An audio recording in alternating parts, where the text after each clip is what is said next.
कहानी है महानगरी गांव की, जहां पर सुरेश अपने ही दुकान में मानो नौकर जैसे काम करता था। सुरेश और महेंद्र दोनों कजन भाई भाई थे। महेंद्र सुरेश के बुआ का बेटा था।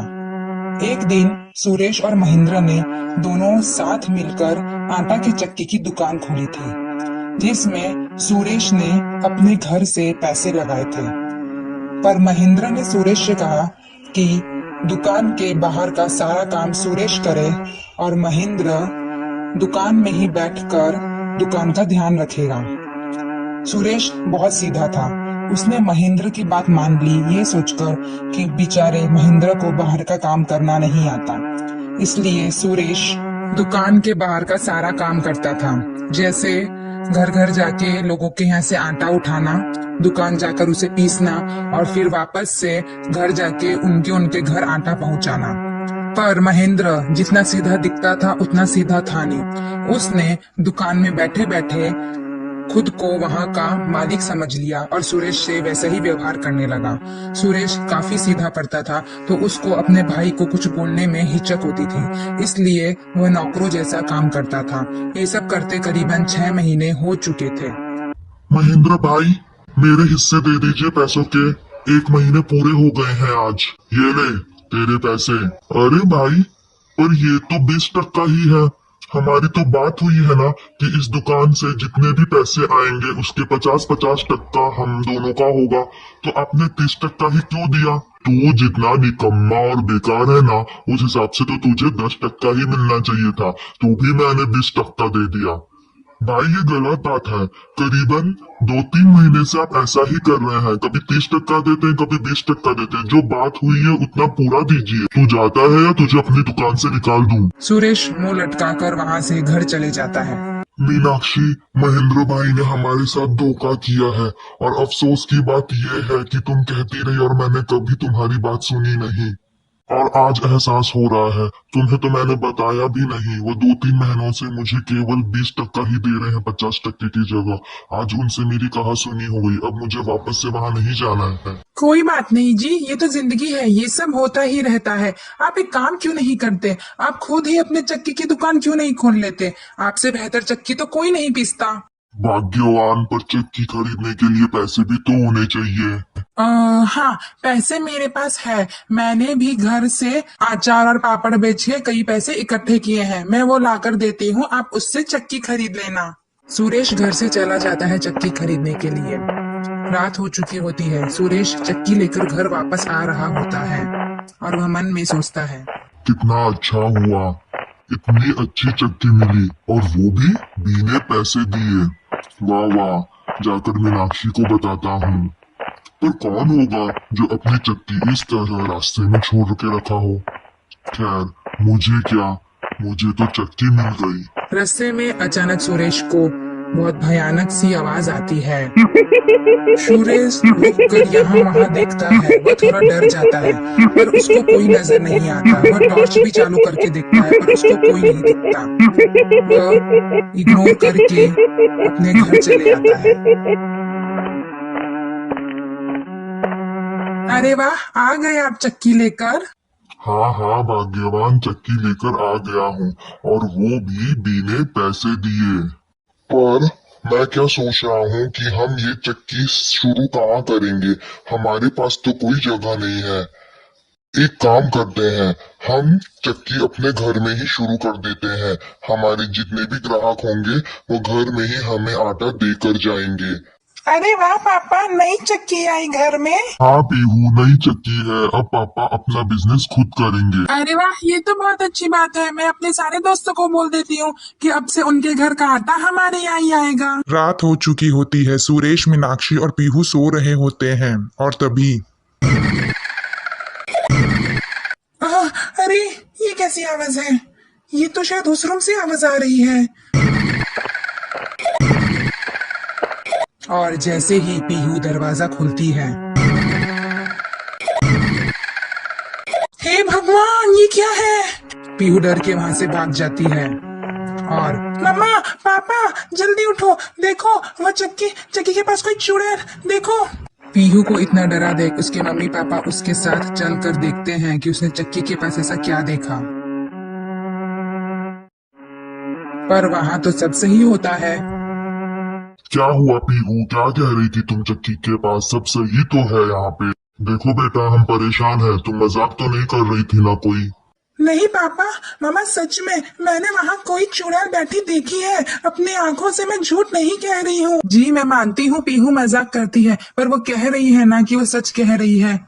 मैं क्या कहती हूँ, एक काम करते हैं, घर में एक पूजा रखवाई लेते हैं। वैसे भी नई नई चक्की आई है, एक पूजा तो घर में होनी ही चाहिए। मीनाक्षी की बात मानकर सुरेश घर में एक पूजा रखवाता है। अब पंडित बार बार हवन कर रहा होता है और आग बुझ रही होती है। तभी पंडित कहता है, ऐसा तो कभी नहीं हुआ कि मैं हवन लगा रहा हूँ और आग नहीं जल रही है।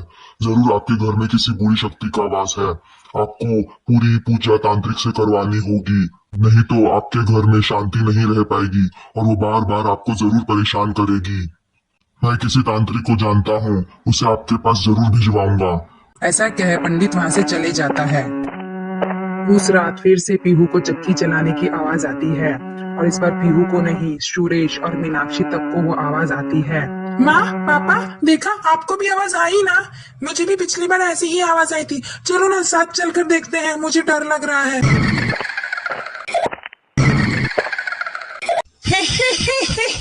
खाओगे हड्डी की रोटी या फिर तुम्हारे उस पंडित को खिलाऊं?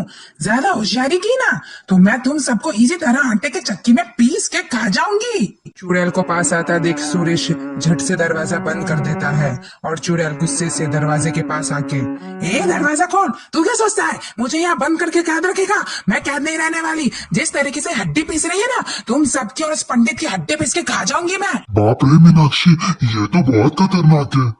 सुरेश और मीनाक्षी उस पंडित को वापस बुलाने का फैसला करते हैं। पंडित जी, वो चुड़ैल वो। डरो मत, मैं जानता था, इसलिए मैंने कहा तुम्हारे यहाँ तांत्रिक जरूर भेजूंगा। पर मैं उस तांत्रिक के पास गया, वो मुझे मिला नहीं। पंडित के आते ही वह चुड़ैल जोर जोर से चीखने लगती है। ये क्या हो गया अचानक इस चुड़ैल को? अभी तक तो शांत थी। तुम घबराओ मत, मैं अंदर जाकर एक पूजा करता हूँ, तुम सब बाहर ही खड़े रहना।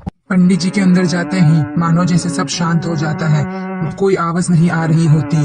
पूरी रात निकल जाती है और सुरेश अब गेट का दरवाजा खटखटाने लगता है। कुछ आवाज नहीं आ रही, बड़ा डर लग रहा है। पंडित जी, वो ठीक तो होंगे ना? सुरेश गांव वालों को साथ लाता है ताकि वो दरवाजा तोड़ सके। दरवाजा टूटते ही वहाँ पे पंडित का सर धड़ से अलग रहता है। सारे गांव वाले डर जाते हैं। तब गांव का एक असली तांत्रिक आता है वहाँ पर। ये सब कैसे हो गया? ये जरूर उसी चुड़ैल का काम है, मैं उसको यहाँ से निकाल कर रहूंगा। अब तांत्रिक हवन और मंत्र पढ़ना शुरू करता है। मंत्रों के उच्चारण से चुड़ैल सहन नहीं कर पाती और वह सामने आ जाती है। बड़ी तरफ है मुझसे बात करने की, बड़े जोर शोरों से मुझे बुलाया जा रहा है, क्या बात है? हाँ, क्यों आई है इस गांव में? क्या काम है तुझे? चुप, मैं आई नहीं हूँ इस गांव में। मुझे भेजा है सुरेश, मीनाक्षी और पीहू को मार डालने के लिए। मैं बिन बुलाए नहीं आती कहीं। किसने भेजा है तुम्हें ये सारे काम करने के लिए? बताओ मुझे, किसने भेजा है? भेजा है उसी के किसी अपनों ने, पर ये मैं नहीं बता सकती। पंडित, मीनाक्षी और सुरेश सोच में पड़ जाते हैं कि उसके कौन अपने हैं जिन्होंने चुड़ैल को उसके घर भेजा है मारने के लिए। अच्छा, तो तुम ऐसे नहीं बताओगी, ठीक है, मुझे भी आता है तुम जैसों से डील करना। और पंडित फिर से मंत्रोच्चारण करना शुरू कर देता है।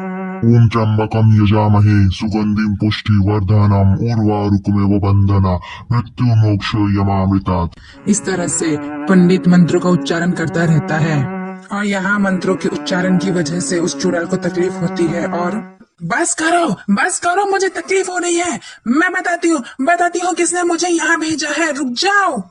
बता, कौन है जिसने तुझे यहाँ ये सारे काम करने के लिए भेजा है? हाँ, और कौन हो सकता है गुरुजी? महेंद्र ही होगा। उसे बिल्कुल अच्छा नहीं लगा होगा कि इन्होंने अपनी खुद की चक्की खरीद ली है। नहीं, वो नहीं है। मैं तुम लोग को बताती हूँ कौन है, पर उसके पहले मुझे तुम सबसे एक वादा चाहिए। जब मैं तुम लोग को नाम बता दूंगी, उसके बाद तुम लोग मेरी मुक्ति दिलवा दोगे। मंजूर है तो ही बताऊंगी। ठीक है, मैं वादा करता हूँ तुमसे। तुम एक बार उसका नाम बताओ, उसके बाद मैं तुम्हें तुम्हारी मुक्ति दिलाऊंगा। और वैसे भी तुम्हें उन लोग का नाम बताना ही पड़ेगा, तभी तो मैं वहां से जाकर तुम्हें उसके चंगुल से छुड़वा सकता हूँ, तभी तुम्हारी मुक्ति संभव है। क्योंकि तुमसे काम करवाने के लिए उन लोग ने तुम्हें अपने कब्जे में कर रखा है, इसलिए नाम जल्दी बताओ। हाँ, तुम जैसे इंसानी लोग, तुम लोग को तो तुम्हारी दुनिया कम ही नहीं पड़ती है। हमारी दुनिया में आके हमें परेशान करते हो कोई भी काम करवाने के लिए। हाँ, वो सुरेश की औरत बोल रही है ना, महेंद्र ने भेजा है। महेंद्र ने नहीं, उसके भाई ने भेजा है मुझे। उसके भाई को बड़ी तकलीफ है तुम लोगों से। उसके भाई को बड़ी तकलीफ है। सुरेश ने अपना खुद का एक चक्की ले लिया है ना, इसलिए मेरे को भेजा है उसने उन लोग को खत्म करने के लिए। अब मैंने बता दिया ना, मुझे मेरी मुक्ति चाहिए। हाँ रुको, तुम्हें तुम्हारी मुक्ति मिल जाएगी, पर पहले इस बात का हिसाब तो हो जाए कि आखिर महेंद्र के भाई ने ऐसा किया क्यों। इतना सुनते ही सुरेश गुस्से से घर से निकल जाता है चक्की लिए और सीधा महेंद्र के दुकान पर पहुंचता है उसे सवाल जवाब करने के लिए। महेंद्र, मैं जानता हूँ तुम्हारे भाई की मेरे से कभी नहीं बनी है। जितनी भी बनती थी सिर्फ तुमसे बनती थी, और यही वजह थी कि हम दोनों ने मिलकर दुकान खोला था। पर तुमने मेरे साथ धोखा किया, तो भी मैंने तुमसे कुछ नहीं कहा, चुपचाप इस दुकान से चला गया, पूरा दुकान तुम्हें देकर। जबकि इस दुकान में काफी पैसे मेरे भी लगे हैं, तो भी मैंने छोड़ दिया, सिर्फ ये सोचकर कि रिश्ते में क्या झगड़े करना, इससे अच्छा मैं खुद का खोल लेता हूँ, खुद के दम पर दोबारे। और यही सोचकर मैं चक्की वापस लेकर आया, तो तुम्हारे भाई ने चुड़ैल मेरे पीछे लगा दिया। सुरेश भाई, माफ करना, सच में माफ करना मुझे।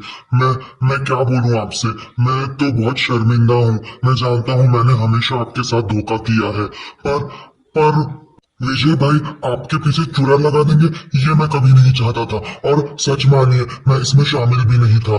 मुझे अपनी गलती का एहसास 2-3 दिन पहले ही हो गया था। मैं माफी भी मांगने आने ही वाला था, पर मैं माफी मांग नहीं पा रहा था। पर मैंने चुड़ैल आपके पीछे कभी नहीं लगाई, पर मेरे भाई लगाएंगे ये मुझे पता भी नहीं था, और मैं इसमें शामिल भी नहीं था। यकीन करो मेरा। यकीन तुम भाइयों पे? कभी नहीं। अब देखो विजय को कैसी सजा दिलवाता हूँ मैं।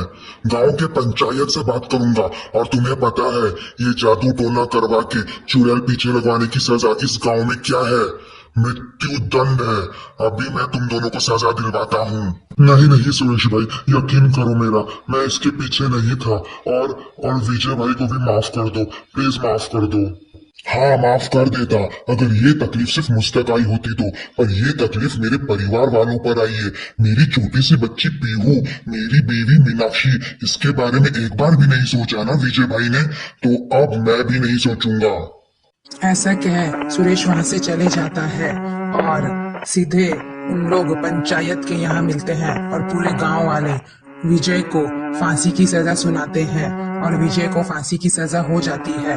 जैसे ही विजय को फांसी की सजा होती है, उस आत्मा की मुक्ति हो जाती है और वो वहां से चली जाती है। तो दोस्तों, अगले ऐसे ही कई हॉन्टेड वीडियो के लिए तैयार हो जाएं।